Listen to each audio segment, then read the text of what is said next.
ತುಳಿತದ ವಿಚಾರವಾಗಿ ಸರ್ಕಾರ ಜೂನ್ ತಿಂಗಳಲ್ಲಿ ಒಂದು ವರದಿಯನ್ನು ಹೈಕೋರ್ಟಿಗೆ ಸಲ್ಲಿಸಿದೆ. ಆ ವರದಿಯನ್ನು ಸಾರ್ವಜನಿಕಗೊಳಿಸಬೇಕು ಎಂದು 2 ದಿನಗಳ ಹಿಂದೆ ಹೈಕೋರ್ಟ್ ಹೇಳಿರುತ್ತದೆ.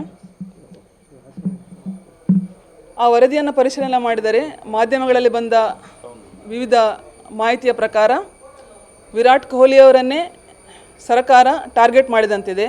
ಮುಂದಿನ ದಿನಗಳಲ್ಲಿ ಅವರನ್ನೇ ಆರೋಪಿಯನ್ನಾಗಿಸಿ ಜೈಲಿಗೆ ಕಳಿಸುವ ಹುನ್ನಾರ ಕಂಡುಬರ್ತಾ ಇದೆ.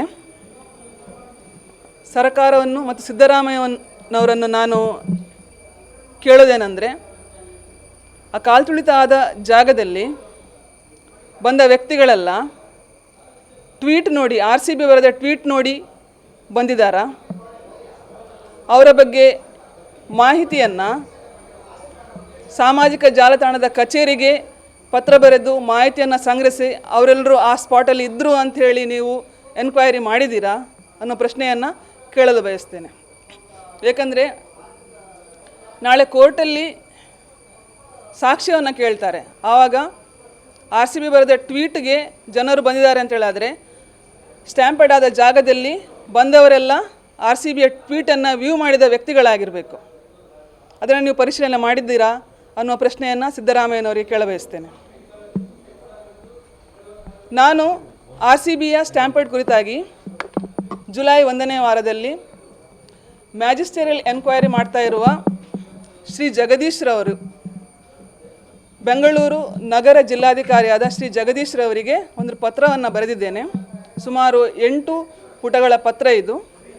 ಈ ಪತ್ರದಲ್ಲಿ ಬೆಂಗಳೂರಿನಲ್ಲಿ ಸಕ್ರಿಯವಾಗಿರುವ ಒಂದು ಸ್ಮಗ್ಲಿಂಗ್ ಮಾಫಿಯಾದವರು KG ಹಳ್ಳಿ ಮತ್ತು DJ ಹಳ್ಳಿಯ ಗುಂಪು ಗಲಭೆಕೋರರನ್ನು ಬಳಸಿಕೊಂಡು ಕಾಲ್ತುಳಿತವಾದ ಜಾಗದಲ್ಲಿ ಗೊಂದಲವನ್ನು ಸೃಷ್ಟಿಸಿ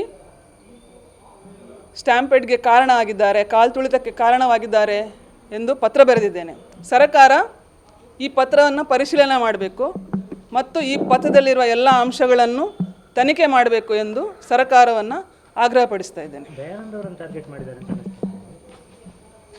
ಈ ಬಾರಿ DGP ಆ್ಯಂಡ್ IGP ಆಗಿ ಸಲೀಮ್ರವರನ್ನು ನೇಮಕ ಮಾಡಿದ ವಿಚಾರದ ಹಿಂದೆ ನಡೆದ ಪಾಲಿಟಿಕ್ಸನ್ನು ಪರಿಶೀಲನೆ ಮಾಡಿದರೆ ದಯಾನಂದ್ ಅವರ ನೇಮಕಾತಿ ಸಹ ಮುಂದಿನ ದಿನಗಳಲ್ಲಿ ಆಗಬಾರ್ದು ಅನ್ನೋ ವಿಚಾರವಾಗಿ ಬಹುದೊಡ್ಡ ಪಾಲಿಟಿಕ್ಸ್ ನಡೀತಾ ಇದೆ ಅನ್ನೋದು ನನ್ನ ಅಭಿಪ್ರಾಯವಾಗಿದೆ.